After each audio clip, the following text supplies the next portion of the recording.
Hi, my name's John. Welcome to another Sunday night nightcap. In the first of tonight's nightcaps, I repair a sprocket that I broke. I had to bore a sprocket out to fit a bearing. I made the hole too big. It happens, and I'll show you like how I pulled myself out of shite and how I repaired it.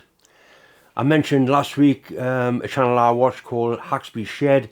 He's actually done me a big favour. He watched the video of me Harrison lathe spindle, and he has got a few, or he's got a spare lathe insert, the adapter, the most tapered adapter, in much better condition than mine, which he's going to send out for us. So in return, I've burnt him out a Haxby's Shed sign on the plasma table. I'll show a little bit of that. In part 2, I get some more done on Debbie's leg vise. It's beginning to sort of see things my way now. The YouTube channel that I follow called Haxby Shed has done me a big favour. He's sent us a much better adapter for my Harrison 140 lathe to go inside the newest spindle, and in return I'm going to do a cutout for him of his workshop name, Haxby Shed.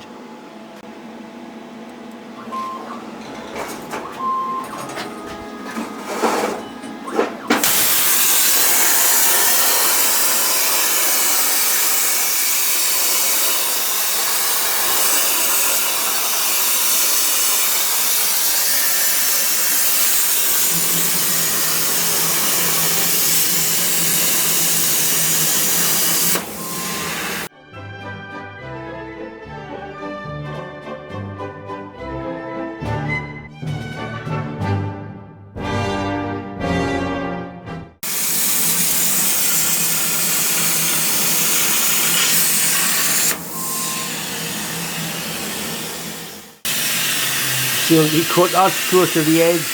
I'm sure I'll be happy with that. You can either grind it and shake it and polish it, but I like to see them left rusty. If any of you lads want any signs cutting out, workshop signs, door signs, anything you want, send us an email. That's my email up there.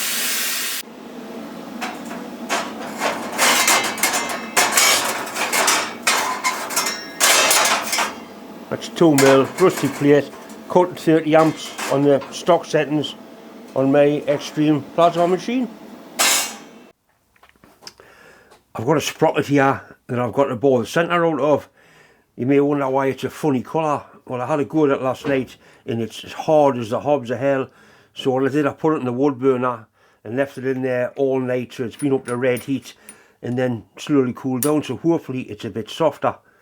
Now I've just put this chuck on and I want to make sure it's running nice and true, because I'm just going to simply grip it on that little flange there. I need to set the chuck up to make sure it is, at least check the chuck. The chuck's got a master jaw, it's got a 0 and that's the one you're supposed to tighten it up on. And I'm using something that I know is ground parallel and is roughly the same size as the bearing. So we'll tighten it on the 0 chuck, or the 0 keyway. Bring the clock gauge in.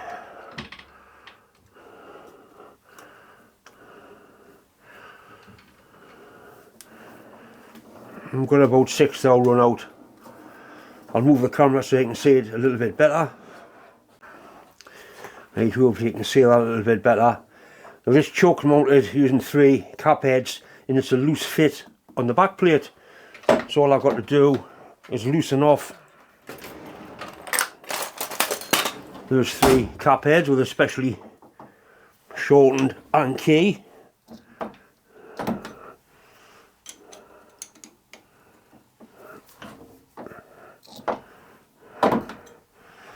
And there's enough wiggle room on here to allow us to get it running nice and true.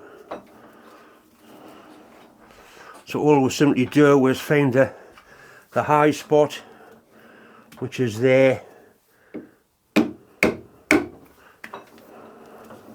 Once again, high spot there. Too much, John.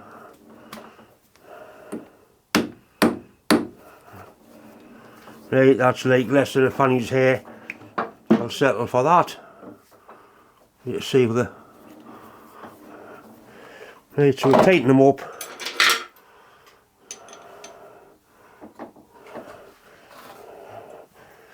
It's probably not tool room practice but this isn't a tool room and it works just nice for me. It means that you can clock and chuck in spot on, and it is repeatable once it's set up like this.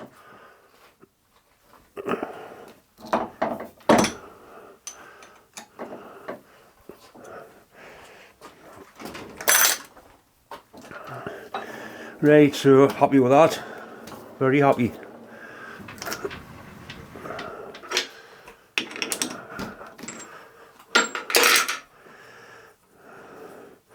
So this needs boring out to 14mm and then a recess putting in for a bearing. Like I say, it really is hard. That's running true to the naked eye, and if it looks good, it normally is good. The first line of attack is a high-speed steel milling cutter.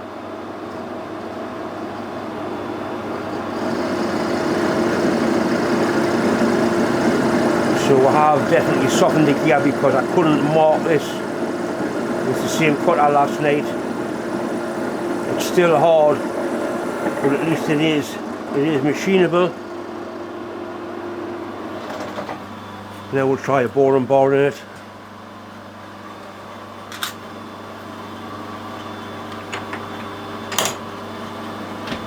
The tip on this bar is not very good, but it doesn't really matter. We'll just want to get the hole out somewhere near size.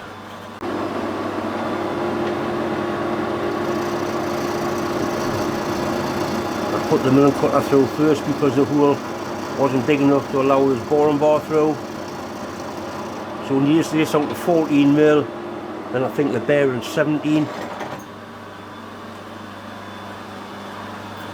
A little bit more because all the splines have got to come out, I know that much.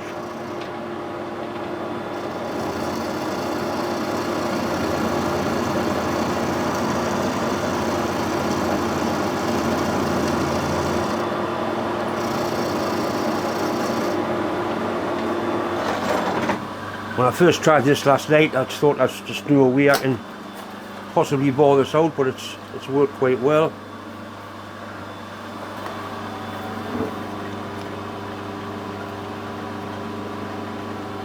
Just about 14mm there. Right, we'll settle for that. That's the bearing that's going to be recessed into there. So I need to go down for 6. And the size of this is 17 dead. I'll rough it out and then I'll either put a new tip in or I'll turn that one round. I'm just going to set the digger up, put a 0 on there.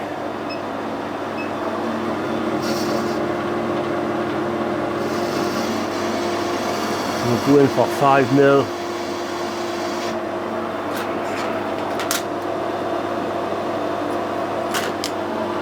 And leave a mil for the finishing cut.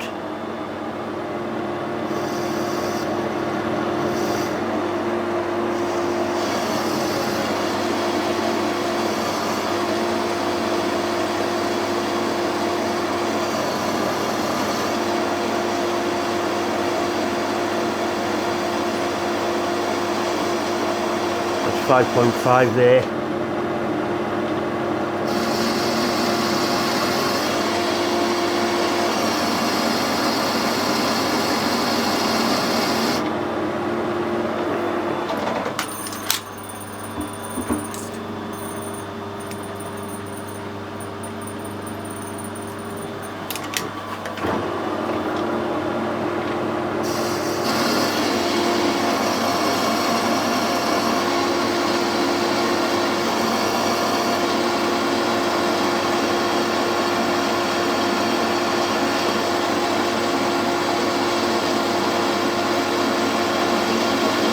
We're down to 5.8 now, so it's nearly at full depth.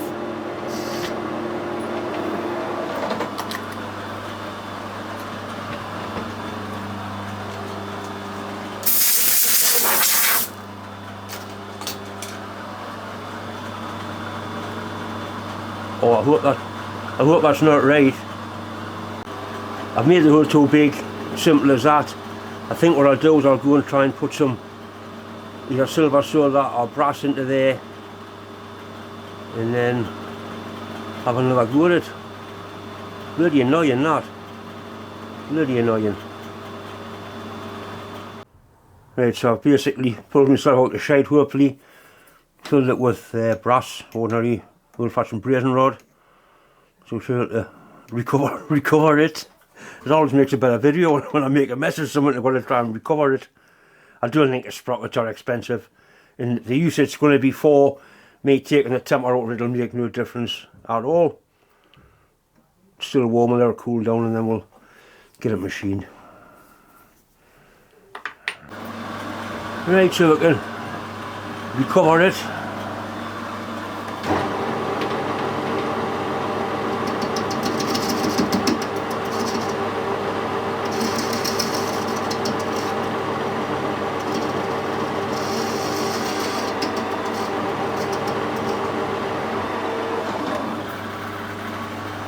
Right, so we're back to the original face now.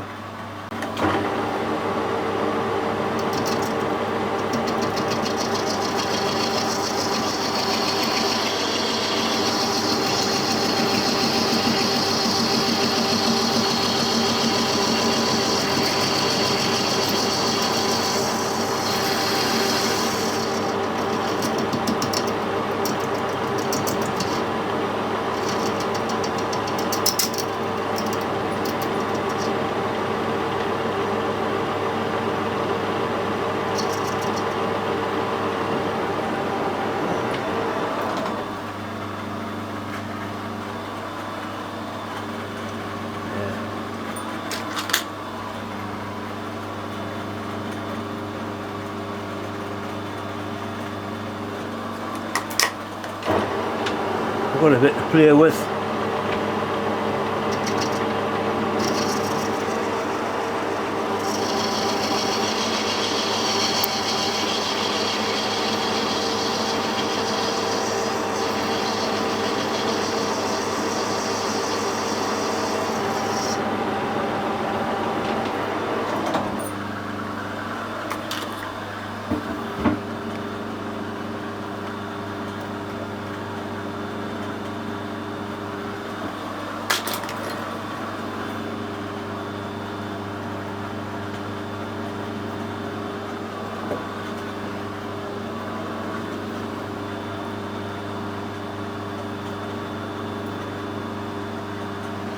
.8 according to that.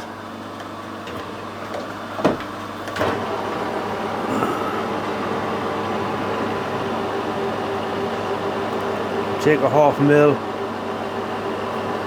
I'll take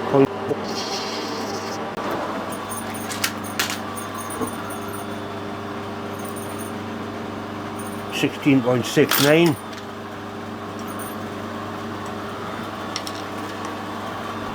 Not the most accurate thing in the world using a caliper like this. 16.6.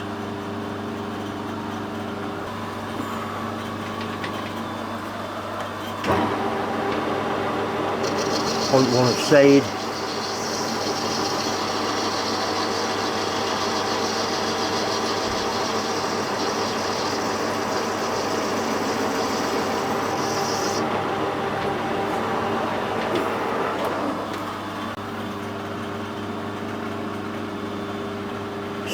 .8 now.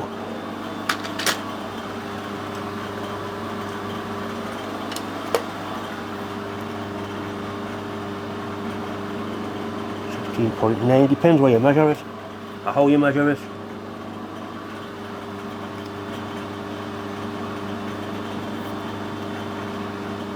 .9 is .04.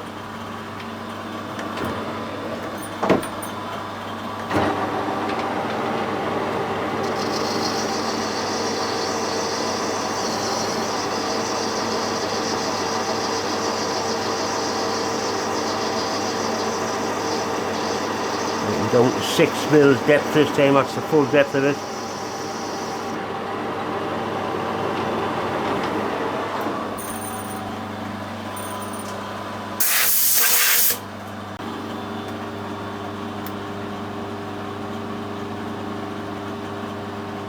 it's kind of there now. I think. I reckon that'll go in there. Famous last words, you take one more cut on the same setting and the bastard will drop in. Literally one more cut on exactly the same setting, like a spring cut.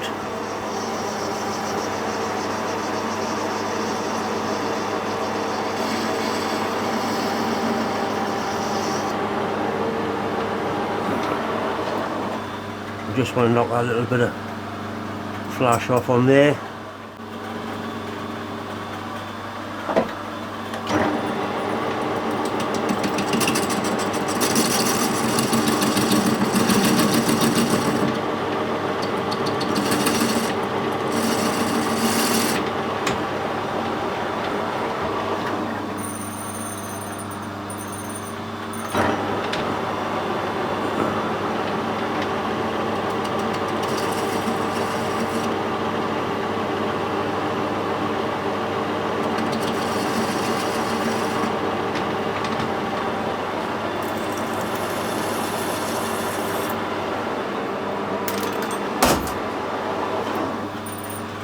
Looks good to me.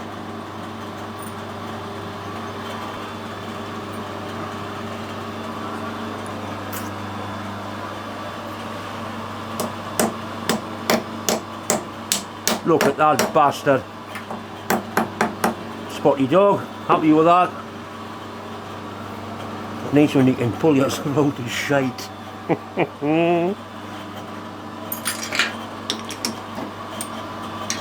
Yeah, really happy.